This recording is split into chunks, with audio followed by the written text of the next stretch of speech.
As a student, in last lecture we discussed the overload protection of induction motor, and today's lecture I am going to explain short circuit protection of induction motor. Okay, so short circuit in induction motor occurs either due to winding insulation failure or a blocking of rotor. Okay, so winding insulation failure takes place because of the phase faults, and rotor does not start rotating, or we can say the blocked due to the heavy load or bearing failure. Okay, so in this particular case we observe the short circuit fault, or we can say that we have to apply a short circuit protection for this kind of faults. Okay, so motor draws a high or heavy short circuit current that produces high electrodynamic force enough to distract the motor. Okay, so due to if any kind of this fault is present in the motor, then we have a high electrodynamic force, and due to this force sometimes our motor is vibrate very high very high at very high compensation. And due to this if it is mounted or it is bolted in the any at any place, it will distract from that place. Okay, so an instantaneous overcurrent relay with pickup a little above the maximum starting current is capable to isolate the motor from supply within the 3 cycles. Okay, so generally pickup of relay is selected as a starting current at 75% of rated voltage. Overcurrent relay characteristics should be lower than the thermal withstand characteristics of the motor. Earth fault current of induction motor is difficult to detect by overcurrent relay as its magnitude is less than full load current of motor. Hence, the 3 overcurrent and 1 earth fault protection scheme is implemented for a short circuit protection of induction motor. Okay, so this is how we provide the protection against the short circuit. So we connect the cities, and secondary winding of cities are connected with the relays, and we use the 3 overcurrent relay and 1 earth fault relay to protect the induction motor from the short circuit. Okay, so interturn fault in any phase does not cause any change in a current drawn by the motor. Hence, it is difficult to detect. Okay, so now we have a one another problem, which is a interturn fault. Okay, so if there is any interturn fault is present in induction motor, then it does not change it does not change the current drawn by the motor. Okay, hence it is difficult to detect. Such fault creates hotspot at the location of interturn short circuit. Embedded resistance temperature detector RTD helps to provide the protection against the interturn fault. Okay,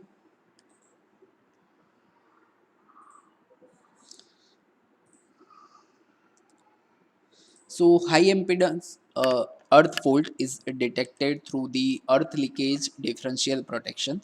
In this protection, all the three-phase conductors are threaded through the core balancity, and this is how we can use the core. You can see in a figure that here we have a one toroidal. Okay, so here we have one toroidal. Now, all the phase are going through this toroidal, and we have a frame. If any leakage is present, then this current will be unbalanced, and due to this unbalanced current, core have now has a flux. Okay, resultant flux, and due to this flux EMF is induced and relay will operate. Okay, so under normal condition, algebraic sum of induction motor phase currents is 0. Hence, the flux produced by three-phase current is 0. No net flux in the core. Consequently, flux leakage with relay pickup coil is 0. EMF induced in coil is also 0, that keeps the relay inoperative. Under a faulty condition, algebraic sum of induction phase current is non-zero and gets divided in two parts. One current returns through supply neutral conductor, and second returns through earth. Okay, so hence a differential flux setup in the toroidal core links with the relay pickup coil and induces the EMF in the coil that operates the relay. Okay, so this is how we provide the protection against the interturn faults and also the short circuit fault. Okay, so now we have a protection against single phasing of induction motor. Okay, so single phasing also creates a hazardous situation for the induction motor. So when connect of any one phase gets opened due to the improper connection, so it will result in a excessive heating. Induction motor continue to run, but current drawn by other phases is increased. Okay, so unbalanced stator current due to the single phasing contains the negative sequence component of current that causes a excessive iron loss and heating of the rotor core. As the motor overcurrent is time delayed operation to match with the overload profile of a motor, it does not able to protect induction motor against the single phasing. Okay, so our overload protection does not protect the our motor from the single phasing. So we have to provide a separate protection for it.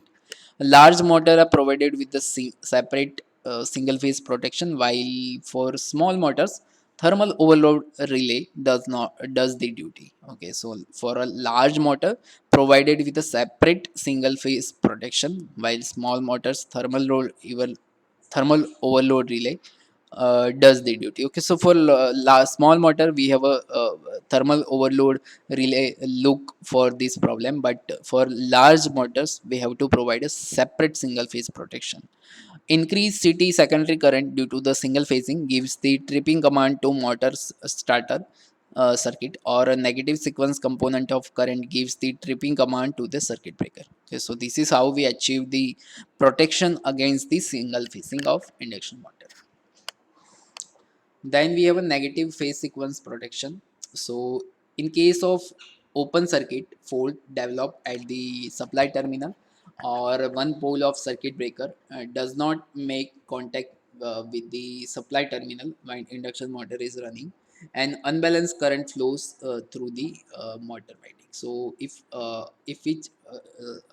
we by mistake we change the phase sequence of the supply, then it will create a problem. Okay, so negative sequence component of unbalanced current causes a excessive heating of rotor, because the rotating magnetic field produced due to the negative phase sequence is create a situation in which we have a current rotates at a synchronous speed in opposite direction of rotor. Okay,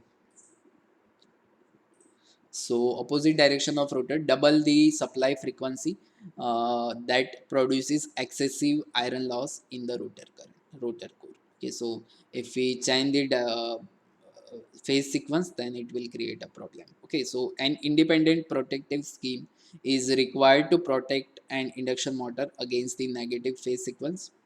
Definite time overcurrent relay with a negative sequence filter is used.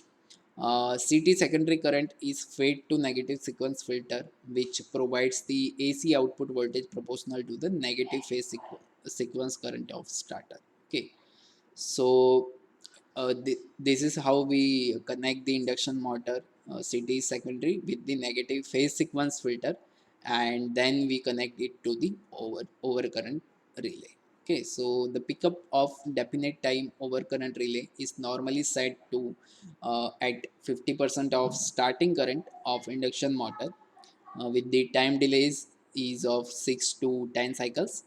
Another practice is to use a thermal relay with the characteristics of I square T is equal to K, in which a tripping time of thermal relay is inversely proportional to the square of the negative phase sequence current of the stator.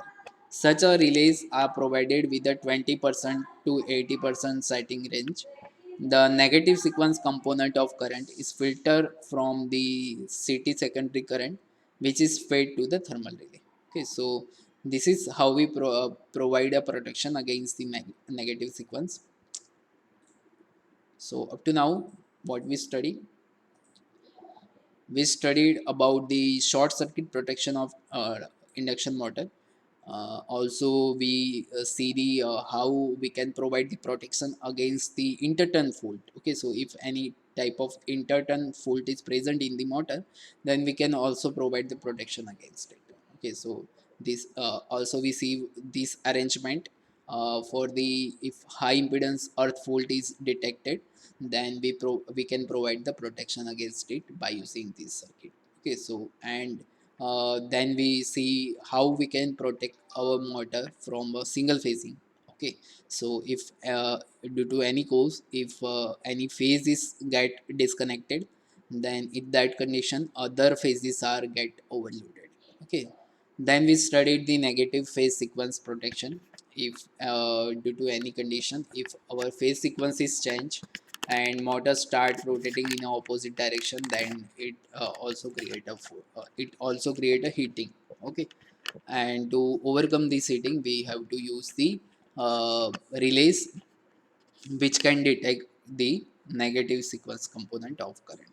Okay, so we use this kind of relay negative sequence filter. If any negative sequence current is present, then it will filter out through this filter, and it will supply the current to the overcurrent relay, and overcurrent relay detect the fault, then it will give the signal to the circuit breaker that there is anything wrong is happening in the motor and motor needs to open. Okay, so this is how we can provide the protection. So in next lecture we will discuss the protection against stalling of induction motor. So up to now, if you have any doubt, then you can comment it down in comment box. Okay, thank you.